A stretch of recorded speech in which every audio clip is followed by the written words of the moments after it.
Hello guys, welcome to Guidement. मैं हूं विशु आनंद। तो इससे पहले मैंने अपने पिछले लेक्चर में metal and non metal chapters को पढ़ा रहा था, और हालांकि वो चैप्टर लेंदी है बहुत, इसलिए इसका फर्स्ट पार्ट कंप्लीट किया। आज सेकंड पार्ट स्टार्ट करते हैं। तो सेकंड पार्ट में सबसे पहले हमारा टर्म आता है how do metal and non metal react. हम लोग इससे पहले पढ़ रहे थे मेटल एंड नॉन मेटल का केमिकल प्रॉपर्टी। उसी का एक और नेक्स्ट केमिकल प्रॉपर्टी है कि मेटल और नॉन मेटल जब आपस में रिएक्ट करते हैं तो वो क्या फॉर्म करते हैं। तो जब हम लोग देखते हैं Na और Cl को आपस में रिएक्ट कराते हैं। Na हमारा एक मेटल है, ठीक है, और ये Cl जो हमारा ये हो गया नॉन मेटल। तो Na और Cl को आपस में रिएक्ट कराते हैं। तो इसमें सबसे पहले हम लोग इसमें देखते हैं एक चीज़ हमारा आता है, चार सेल होता है K, L, M, N। कोई भी इलेक्ट्रॉन इसी चार सेल में रहते हैं। K सेल में हम मैक्सिमम 2 इलेक्ट्रॉन, L में 8, M में 8 और N में भी आप कह सकते हैं 8। तो सोडियम का एटॉमिक नंबर हम लोग जानते हैं 11 और क्लोरीन का एटॉमिक नंबर 17। तो जब हम सोडियम को यहाँ पे लिखते हैं तो इसका हो जाएगा 2, 8 एंड 7। सॉरी, सोडियम का हो जाएगा 2, 8 एंड 1, और Cl का हो जाएगा 2, 8 एंड 7। तो सोडियम का हो गया 281, क्लोरीन का हो गया 287। तो ये जो हमारा जब ये लास्ट जो आता है इसको हम लोग कहते हैं आउटर मोस्ट सेल। इन सबसे बाहर वाला सेल में कितना इलेक्ट्रॉन है उसके पास। तो सोडियम का बाहर वाला इलेक्ट्रॉन में है 1 इलेक्ट्रॉन, और क्लोरीन के बाहर वाले सेल में है 7 इलेक्ट्रॉन। तो कोई भी जब एटम रहता है, वो मेटल रहता है या नॉन मेटल कुछ भी हो, वो जब भी चाहता है वो चाहता है कि वो अपना ऑक्टेट पूरा करके रखे। तो इसको अपना ऑक्टेट पूरा करने के लिए इस एक इलेक्ट्रॉन को डोनेट करना पड़ेगा। तो ये इसका हो जाएगा 2, 8, और ये जब एक इलेक्ट्रॉन गेन कर लेगा तो इसका हो जाएगा 288 हो जाएगा। तो हम लोग देखते हैं सोडियम। सबसे पहले सोडियम के आउटर मोस्ट सेल में 1 इलेक्ट्रॉन, तो ये हमारा हो गया 1 इलेक्ट्रॉन, ठीक है। क्लोरीन के आउटर मोस्ट सेल में 7 इलेक्ट्रॉन। तो क्लोरीन के आउटर मोस्ट सेल में हो गया 7, 1, 2, 3, 4, 5, 6 एंड 7। तो जब ये सोडियम जो है, अब इसको अपना ऑक्टेट पूरा करने के लिए 7 लेना पड़ेगा। तो 7 डोनेट करने से इसके लिए ज़्यादा आसान है कि ये अपना 7 जो किसी से लेने के लिए इससे आसान है इसको ये अपना ये 1 इलेक्ट्रॉन डोनेट कर दे। और उसी प्रकार क्लोरीन को अगर 7 इलेक्ट्रॉन अपना डोनेट करना पड़ेगा, या इससे आसान होगा कि वो 1 इलेक्ट्रॉन किसी से गेन कर ले। तो क्लोरीन इससे 1 इलेक्ट्रॉन गेन कर लेगा। तो ये हमारा हो जाएगा NaCl। क्लोरीन जब उससे 1 इलेक्ट्रॉन गेन कर लिया तो क्लोरीन का भी ऑक्टेट पूरा हो गया, सोडियम का भी ऑक्टेट पूरा हो गया। जब दोनों का ऑक्टेट पूरा हो गया तो ये आपस में बन गया हमारा NaCl। तो ऐसे इसको देखेंगे तो ये रिएक्शन के बाद Na कैसे हो जाएगा, ये हो जाएगा Na, और इसके पास पहले से 1 इलेक्ट्रॉन था, that mean Na plus E, ये हो जाएगा Na प्लस 1 इलेक्ट्रॉन था इसके पास, और ये इलेक्ट्रॉन डोनेट किया तो ये हो जाएगा Na। और Cl के पास पहले से 1 इलेक्ट्रॉन मौजूद था, तो ये 1 इलेक्ट्रॉन ये, तो ये हो जाएगा Na। जब डोनेट करेगा तो ये हो जाएगा Na प्लस, ये डोनेट कर दिया, और Cl ये हो जाएगा यहाँ पे Cl। तो हम लोगों ने देखा कि NaCl कैसे फॉर्म होता है। तो हम लोगों ने NaCl का फॉर्मेशन देख लिया। अब नेक्स्ट देखते हैं कि MgCl2 कैसे फॉर्म होता है। मैग्नीशियम का एटॉमिक नंबर और क्लोरीन का एटॉमिक नंबर। तो मैग्नीशियम का एटॉमिक नंबर होता है कितना, 12। क्लोरीन का एटॉमिक नंबर 17। तो मैग्नीशियम का जब भी बैलेंस में इलेक्ट्रॉन होगा तो कैसे हो जाएगा 2, 8 एंड 2, और इसका हो जाएगा 2, 8, 7। तो अब हम लोग पिछले में एग्जांपल में देखे थे कि सोडियम के आउटर मोस्ट सेल में 1 इलेक्ट्रॉन था, और क्लोरीन के आउटर मोस्ट इलेक्ट्रॉन में 7 इलेक्ट्रॉन है आउटर सेल में। तो वो दोनों आपस में शेयरिंग कर लिया। तो अब Mg और Cl कैसे शेयर करता है, चलिए देखते हैं। तो Mg के आउटर मोस्ट शेल में है 2 इलेक्ट्रॉन और क्लोरीन के आउटर मोस्ट शेल में है 7 इलेक्ट्रॉन। तो क्लोरीन तो ज़्यादा से ज़्यादा एक ही इलेक्ट्रॉन गेन कर सकता है, तो ये अपना एक इलेक्ट्रॉन इस क्लोरीन को दे देगा। फिर भी अब इसका ऑक्टेट नहीं पूरा हो रहा है, इसके पास अभी भी एक इलेक्ट्रॉन बच रहा है, तो ये क्या करेगा, एक और क्लोरीन को अपने साथ लेगा और इस क्लोरीन को भी अपना यहाँ पे ये एटम दे देगा। तो ये क्या फॉर्म हो गया हमारा। अब इससे हम लोग देख सकते हैं कि Mg का भी आउटरमोस्ट शेल भी अपना दोनों इलेक्ट्रॉन को डोनेट कर दिया, एक इलेक्ट्रॉन इस क्लोरीन को, एक इलेक्ट्रॉन इस क्लोरीन को। तो ये हो गया Mg और यहाँ पे क्लोरीन कितना है 2, तो ये हो गया MgCl2। तो हम लोगों ने देख लिया मेटल एंड नॉन मेटल के फिजिकल प्रॉपर्टी। अब नेक्स्ट हमारा आता है प्रॉपर्टीज ऑफ आयोनिक कंपाउंड, कि मेटल और नॉन मेटल जब रिएक्ट करते हैं तो क्या कोई भी जो कंपाउंड फॉर्म होता है वो जनरली आयोनिक कंपाउंड कहलाता है। और अब देखते हैं आयोनिक कंपाउंड के कुछ प्रॉपर्टी। फर्स्ट आता है फिजिकल नेचर। तो फिजिकल नेचर क्या है, दे आर सॉलिड और हार्ड। तो जो भी आयोनिक कंपाउंड होगा वो जनरली सॉलिड और हार्ड होंगे। क्यों सॉलिड हार्ड होंगे, because of strong attraction between their ionic compound. Means जो आयोनिक कंपाउंड होता है, जो भी पॉजिटिव और निगेटिव कंपाउंड होते हैं उनके बीच स्ट्रॉन्ग फोर्स ऑफ अट्रैक्शंस होते हैं, इसीलिए ये जनरली सॉलिड और हार्ड होते हैं। और ये जो होते हैं, अगर इस पर हम लोग ज़्यादा प्रेशर अप्लाई करें तो ये ब्रेक करेंगे, ये ब्रिटल होते हैं नेचर में, ये टूट जाते हैं। सेकंड आता है melting point and boiling point. They have high melting and boiling point. उनका मेल्टिंग पॉइंट और बॉइलिंग पॉइंट जो होता है वो बहुत ही हाई होता है। इनको ब्रेक करने में बहुत ही ज़्यादा प्रेशर का यूज़ करना पड़ेगा। नेक्स्ट आता है solubility. They are generally soluble in water and insoluble in solvent like petrol and kerosene. कि आयोनिक कंपाउंड जो होते हैं वो जनरली वाटर में तो सॉल्युबल होते हैं, लेकिन पेट्रोल या और केरोसिन ऐसे सॉल्वेंट में वो इनसॉल्युबल होते हैं। फोर्थ हमारा आता है conduction of electricity. They conduct electricity generally in molten state. जब कोई भी आयोनिक कंपाउंड मोल्टेन स्टेट में रहेगा तभी वो इलेक्ट्रिसिटी कंडक्ट करता है। तो हम लोगों ने देखा 4 आयोनिक कंपाउंड का प्रॉपर्टी। फर्स्ट उसका फिजिकल नेचर देखा, वो सॉलिड होते हैं, हार्ड होते हैं। क्यों सॉलिड हार्ड होते हैं, because of strong force of attraction between their compound.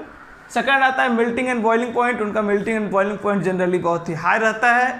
Third है हमारा सॉल्युबिलिटी। वो आयोनिक कंपाउंड जो होते हैं वो वाटर में तो सॉल्युबल होते हैं, लेकिन पेट्रोल केरोसिन ऐसे जो सॉल्वेंट होते हैं उसमें वो इनसॉल्युबल होते हैं। और वो इलेक्ट्रिसिटी कब कंडक्ट करते हैं, जब वो मोल्टेन स्टेट में रहते हैं, नहीं कि हो जब सॉलिड स्टेट में हो। तो चलिए आयोनिक कंपाउंड के फिजिकल प्रॉपर्टीज़ को देखने के बाद अब आते हैं नेक्स्ट हमारा है ऑकरेंस ऑफ मेटल। इस चैप्टर का सबसे इम्पोर्टेंट टॉपिक। तो मेटल कैसे अकर करता है, किस फॉर्म में हमको मिलता है, वो अब चलिए देखते हैं। तो ऑकरेंस ऑफ मेटल को देखने से पहले कुछ टर्म्स देख लेते हैं। फर्स्ट हमारा है मिनरल्स। मिनरल्स क्या होते हैं, एलिमेंट और compound which occurs naturally in the earth crust. वैसे एलिमेंट या कंपाउंड जो कि अर्थ क्रस्ट में नेचुरली पाए जाते हैं उनको कहते हैं मिनरल्स। तो मिनरल्स क्या हो गया, एक बार फिर से देखते हैं। वैसे एलिमेंट या कंपाउंड, कोई भी एलिमेंट या कंपाउंड जो कि हमको नेचुरली मिलते हैं कहाँ, अर्थ क्रस्ट में, उनको कहते हैं हम लोग मिनरल्स। सेकंड आता है ओर्स। तो ओर्स क्या होता है, वैसा mineral that contain very high percentage of particular metal. कोई भी मिनरल जिसमें कोई भी high percentage of particular metal हो और वो can be profitably extracted from it. तो ओर होता है वैसा मिनरल जिसमें हाई परसेंटेज ऑफ कोई भी पार्टिकुलर मेटल रहता हो और इजीली उसको हम लोग मेटल ओर्स से जो हम लोग मेटल को अलग कर सकते हैं, इसको कहते हैं हम लोग ओर्स। नेक्स्ट आता है गैंग। गैंग क्या होता है, ओर्स जब हम लोग ओर्स देख लिया हम लोगों ने, तो ओर्स में कुछ इम्प्यूरिटीज होते हैं। तो ores are usually contaminated with large amount of impurity such as soil और सैंड, और इसी इम्प्यूरिटीज़ को हम लोग कहते हैं गैंग। मीन्स जो ओर्स में हमारा जो इम्प्यूरिटी का रहता है उसको हम लोग कहते हैं गैंग। तो हम लोग ने देखा मिनरल्स क्या होता है, वैसे एलिमेंट या कंपाउंड जो कि नेचुरली हमको अर्थ क्रस्ट में पाए जाते हैं उसको कहते हैं मिनरल्स। ओर्स क्या होता है, वैसे मिनरल्स जिसमें कोई भी हाई परसेंटेज ऑफ मेटल्स हो और उससे हम लोग मेटल्स को ओर्स से हम लोग ईजिली अलग कर सकें, उसको कहते हैं ओर्स। एंड थर्ड हमारा आता है गैंग। जब ओर्स में जो इम्प्यूरिटीज होते हैं उसको हम लोग कहते हैं गैंग। अब नेक्स्ट देखते हैं हम लोग extraction of metal from ores. Means ore में, किसी भी ओर में जो मेटल रहता है उसको हम लोग उससे कैसे निकालते हैं मेटल्स को। तो जनरली एक्सट्रैक्ट करने का 3 प्रोसीड्योर होता है। फर्स्ट है इनरिचमेंट ऑफ ओर्स। तो कोई भी ओर्स होता है उसमें हमको दोनों चीज़ मिलते हैं, ओर्स और गैंग। किसी भी ओर में तो ये दोनों रहता है। तो फर्स्ट प्रोसेस में करेंगे क्या, ओर्स से हम लोग गैंग को निकाल देंगे, फर्स्ट हो गया। सेकेंड आता है एक्सट्रैक्शन ऑफ मेटल्स, मीन्स जब वो ओर्स से हम लोगों ने इम्प्योरिटी निकाल दिया तो उसके बाद का प्रोसेस हमारा क्या है, उससे मेटल्स को निकालना। एंड नेक्स्ट आता है रिफाइनिंग ऑफ मेटल, और जब हम लोग ओर्स से मेटल को निकालते हैं तो उस मेटल को फिर रिफाइन करते हैं। तो चलिए अब आगे इस तीनों प्रोसीड्यूर को डिटेल में देखते हैं। तो चलिए अब हम लोग देखते हैं इनरिचमेंट ऑफ ओर्स को डिटेल में देखते हैं। तो इनरिचमेंट ऑफ ओर्स मैंने इससे पहले अभी जस्ट बताया क्या होता है, वैसा प्रोसेस जिससे हम लोग ओर्स में से गैंग को रिमूव कर रहे हैं। तो इनरिचमेंट ऑफ ओर्स में हम लोग क्या करते हैं, it is a process in which we remove gangue from ores. तो इस प्रोसेस को करने के लिए का जनरली 4 मेथड है। First method is hydraulic washing, second method is magnetic separation, third method is froth flotation and fourth method is chemical separation. अब आगे हम लोग इस चारों मेथड को कि कैसे इस चारों मेथड से हम लोग ओर्स से गैंग को अलग करते हैं। तो चलिए देखते हैं इस चारों मेथड को अब डिटेल में। तो चलिए इनरिचमेंट ऑफ ओर्स के फर्स्ट प्रोसीड्यूर हमारा था हाइड्रोलिक वॉशिंग। तो हाइड्रोलिक वॉशिंग में कैसे होता है, in this process crushed ore washed by water stream. Mean सबसे पहले हम लोग इस प्रोसेस में करते क्या है, ओर्स को जो लोग क्रश कर देते हैं, ठीक है। उसके बाद उसको वाटर स्ट्रीम में डालते हैं। तो वाटर स्ट्रीम में डालने के बाद हम क्या देखते हैं कि if an ore is denser than gangue, कि ओर अगर गैंग से डेंसर है, भारी है, तो क्या होगा कि जब वाटर स्ट्रीम में उसको हम डालेंगे तो ओर्स जो है वो क्योंकि भारी हो तो पहले ही रुक जाएगा और गैंग जो है वो वाटर स्ट्रीम के साथ फ्लो कर जाएगा। तो हम लोग एक एग्जाम यहाँ पे देखते हैं। ये हम लोग यहाँ पे एक ले लिए हैं, ठीक है। उसके इसमें यहाँ पे हम लोग ओर्स और गैंग को डालते हैं क्रश करके, ओर्स प्लस गैंग, और इधर से हम लोग यहाँ से वाटर फ्लो करते हैं इसमें। तो हम लोग देखते हैं कि जब ये ओर और गैंग इसमें हम लोग डाले तो ये वाटर के साथ जब फ्लो करता है तो क्योंकि ओर्स जो है वो डेंसर है तो ओर्स हमारा यहाँ पे आके या यहाँ पे आके सेटल हो जाएगा, और गैंग जो है वो वाटर के साथ यहाँ पे आके इसमें आ जाएगा गैंग। तो हमारा यहाँ पे क्या हो जाएगा, ओर्स, और इसमें आ जाएगा हमारा गैंग। तो उन्होंने देखा कि हाइड्रोलिक वॉशिंग के प्रोसेस के थ्रू हम लोग कैसे ओर्स में से गैंग को अलग करते हैं। तो हम लोगों ने सबसे पहले क्या किया, ओर्स को क्रश कर दिया। क्रश करने के बाद उसको हम लोग वाटर स्ट्रीम में पास करते हैं। तो क्योंकि ओर्स जो है वो डेंसर होता है गैंग से, तो ओर्स जो है वो यहाँ पे स्टे कर जाएगा और गैंग जो है वो वाटर के साथ बाहर आ जाएगा। तो सेकेंड मेथड हम लोग देखते हैं मैग्नेटिक सेपरेशन की। ओर्स को मैग्नेटिक सेपरेशन के थ्रू कैसे करते हैं। This method works on magnetic principle. ये मेथड जो हमारा वो वर्क्स करता है वो एक मैग्नेटिक प्रिंसिपल पर, और ये तभी वर्क करेगा जब ओर्स और गैंग का जो मैग्नेटिक प्रॉपर्टी होंगे वो डिफरेंट होंगे। एक बात आप हमेशा ध्यान रखिए, ओर्स जो है वो मैग्नेट की तरफ अट्रैक्ट करते हैं और गैंग जो है वो मैग्नेट की तरफ अट्रैक्ट नहीं करते हैं। तो हम लोग करते हैं क्या, फिर से दोनों ओर्स और गैंग को जो हम लोग लिए हैं उसको क्रश कर देते हैं। क्रश करके इसमें हम लोग डालते हैं। ये हमारा एक मैग्नेटिक पार्टिकल है,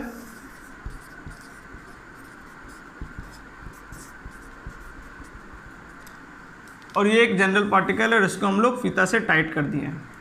तो अब जब हम लोग यहाँ पे से इस पे ओर्स और गैंग के पार्टिकल आएंगे, ओर्स और गैंग के पार्टिकल जब इसमें आएंगे तो अब हालांकि ये मूव कर रहा है तो इसमें यहाँ से पार्टिकल इधर आएंगे, ठीक है। पार्टिकल जब यहाँ पे पहुँचेगा तो यहाँ पे तक तो दोनों साथ ही आएगा, लेकिन अब हालांकि ओर्स जो है वो मैग्नेट की तरफ अट्रैक्ट करता है तो ओर्स जो है इस पर चिपका रह जाएगा और गैंग जो है वो इसमें बाहर की तरह गिरते रहे। तो ओर्स धीरे धीरे हमारा ओर्स इस पर यहाँ पे चिपक के तो ओर्स मैग्नेट की तरफ आ जाएगा और गैंग अलग होके हमारा इसमें बाहर चला जाएगा।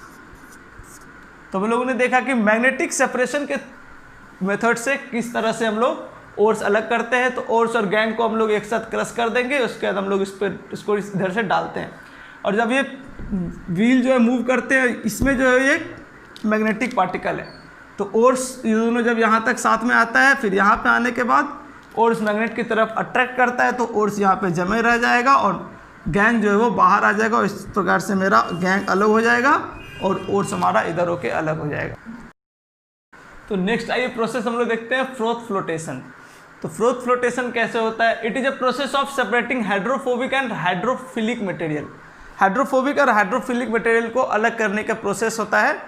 तो हाइड्रोफोबिक क्या होता है? वैसा मटेरियल जो पानी में नहीं घुलता है, नहीं सॉल्युबल होता है, उसको कहते हैं हाइड्रोफोबिक। एंड हाइड्रोफिलिक जो होता है वैसा मटेरियल जो पानी में घुल जाता है। तो ओर्स जो होता है, ओर्स हमारा होता है हाइड्रोफोबिक मटेरियल जो कि पानी में नहीं घुलता है, और गैंग जो होता है वो होता है हाइड्रोफिलिक। तो ओर्स जो होता है वो पानी में नहीं घुलता है और गैंग होता है हाइड्रोफिलिक मटेरियल। तो चलिए एक एक्सपेरिमेंट देखते हैं कि किस तरह से हम लोग फ्रोथ फ्लोटेशन प्रोसेस से हम लोग गैंग और ओर्स को अलग करते हैं। तो हम लोग एक बीकर ले लेते हैं, बीकर में पाइन ऑयल प्लस वाटर का मिक्सचर डाल देते हैं। पाइन और ऑयल प्लस वाटर का मिक्सचर इसमें डाल दिए। अब उसके बाद हम लोग इसमें ओर्स और गैंग को मिक्स करके डाल दिए। इसमें हम लोगों ने क्या किया, ओर्स और गैंग को जो मिक्स किया हुआ था वो इसमें हम लोगों ने डाल दिया। ठीक है, तो जैसे डालेंगे तो गैंग जो होता है वो तो हाइड्रोफिलिक होता है, तो वो वाटर में सॉल्यूबल हो जाएगा और यहाँ पे नीचे जाके गैंग सेटल कर जाएगा। तो अब इसमें ओर्स बचा, वो कहाँ गया? तो फिर उसके बाद करेंगे क्या, इसके थ्रू हम लोग इसमें एयर डालेंगे। एयर प्रेशर जब डालेंगे और उसके बाद ये पार्ट जो है इसको स्पिन करेंगे। तो ये स्पिन करेंगे तो थोड़ी देर बाद देखेंगे क्या कि पाइन ऑयल का ऊपर में यहाँ पे झाग बन गया, फ्रोथ बन गया। तो हालांकि ये झाग बन जाता है, इसलिए इस प्रोसेस का नाम हम लोग है फ्रोथ फ्लोटेशन। तो जब इसको स्पिन करेंगे थोड़ी देर तक तो इसमें देखेंगे पाइन ऑयल का यहाँ पे ऊपर में पूरा झाग बन गया, और ऊपर पे इसी झाग के साथ हमारा क्या रहेगा, ओर्स। इसी झाग के साथ हमारा ओर्स आ जाएगा और नीचे में वाटर के साथ हमारा गैंग सेटल हो जाएगा। तो हम लोगों ने देखा कि ओर्स और गैंग को हम लोग फ्रोथ फ्लोटेशन प्रोसेस से किस तरह अलग किए। पहले एक बीकर ले लिए, उसमें पाइन ऑयल प्लस वाटर का मिक्सचर डाले। पाइन ऑयल प्लस वाटर का मिक्सचर इस बीकर में आ गया। उसके बाद हम लोग इसमें क्या किए, ओर्स और गैंग को इसमें हम लोग डाल दिए। ओर्स और गैंग का जो मिक्सचर है, तो डालने के बाद हम लोग जैसे ही डालेंगे तो गैंग जो होता है वो वाटर में सॉल्यूबल होता है, इसलिए वो नीचे जाके सेटल कर जाएगा।